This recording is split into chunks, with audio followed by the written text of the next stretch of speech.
नमस्कार, आर्यन खबर पे आपका स्वागत है। मैं हूं दीपक प्रियदर्शी। मुजफ्फरपुर की एक दलित बच्ची के साथ दुर्व्यवहार और पीएमसीएच और मुजफ्फरपुर के एसकेएमसीएच में जिस तरह से लापरवाही बरती गई, उसके बाद इतने दिनों के बाद अब जो है स्वास्थ्य विभाग हरकत में आया है। स्वास्थ्य विभाग ने एक गाइडलाइन तैयार किया है। जितनी फजीयत हुई स्वास्थ्य विभाग की और इस मामले को लेकर जितना हंगामा हुआ, उसके बाद स्वास्थ्य विभाग हरकत में आया है और स्वास्थ्य विभाग के अपर मुख्य सचिव ने एक गाइडलाइन जारी किया है सभी हॉस्पिटल्स के लिए।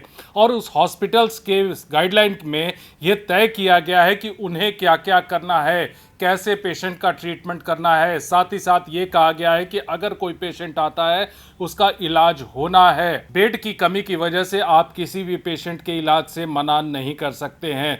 तो स्वास्थ्य विभाग हरकत में आया है, गाइडलाइन जारी किया है। क्या है गाइडलाइन, आपको बताते हैं। बिहार में इमरजेंसी मरीजों का बेहतर इलाज सुनिश्चित हो, इसके लिए स्वास्थ्य विभाग ने नए मानक तय किए हैं। इसके लिए विभाग ने सभी मेडिकल कॉलेजों और जिला अस्पतालों को लिखित दिशा निर्देश जारी किया है और कहा है कि इमरजेंसी मरीजों के अस्पताल में आते कौन कौन सी पहल करनी है, इसको लेकर पूरी डिटेल से उसमें बताया गया है। और विभाग के अपर मुख्य सचिव प्रत्यय अमृत ने वीडियो कॉन्फ्रेंसिंग के जरिए सभी को यह कार्य करने का आदेश दिया है।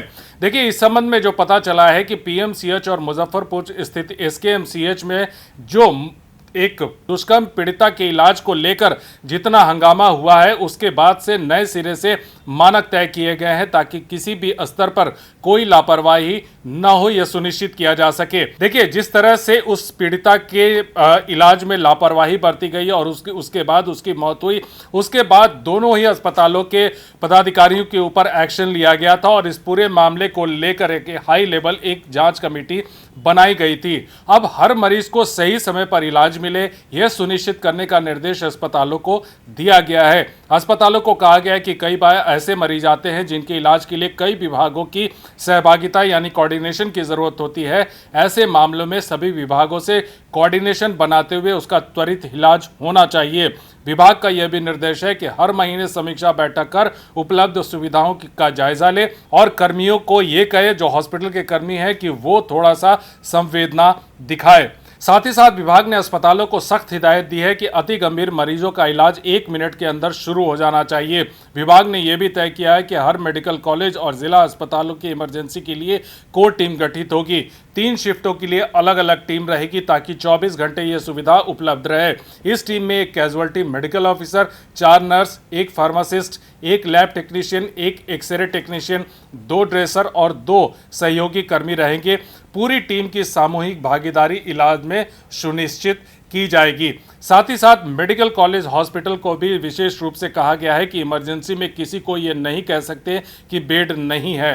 विभाग ने यह भी कहा है कि गंभीर मरीजों के सही इलाज के प्रबंधन में कोई कमी रहने पर अक्सर लॉ एंड ऑर्डर का मसला सामने आता है। इमरजेंसी विभाग अस्पताल में उपलब्ध स्वास्थ्य सेवाओं का आईना होता है, इसलिए गंभीर मरीजों का तुरंत बेहतर से बेहतर इलाज जरूरी है। देखिए, ये कोई पहली घटना नहीं है, इससे पहले भी कई बार ऐसी घटनाएं हुई हैं और इलाज में कोताही को लेकर हंगामा होता रहा है और स्वास्थ्य विभाग उस पर गाइडलाइन जारी करता है।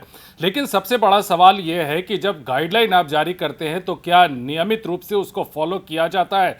क्योंकि जब घटना होती है तो घटना के समय तो पूरा प्रशासन फिर हरकत में आता है उसके बाद, लेकिन उसके बाद फिर वही रवैया शुरू हो जाता है। तो ऐसे में स्वास्थ्य विभाग को देखना होगा कि अपने जारी किए हुए गाइडलाइन की वो मॉनिटरिंग किस तरह से करे। वीडियो देखने के लिए धन्यवाद।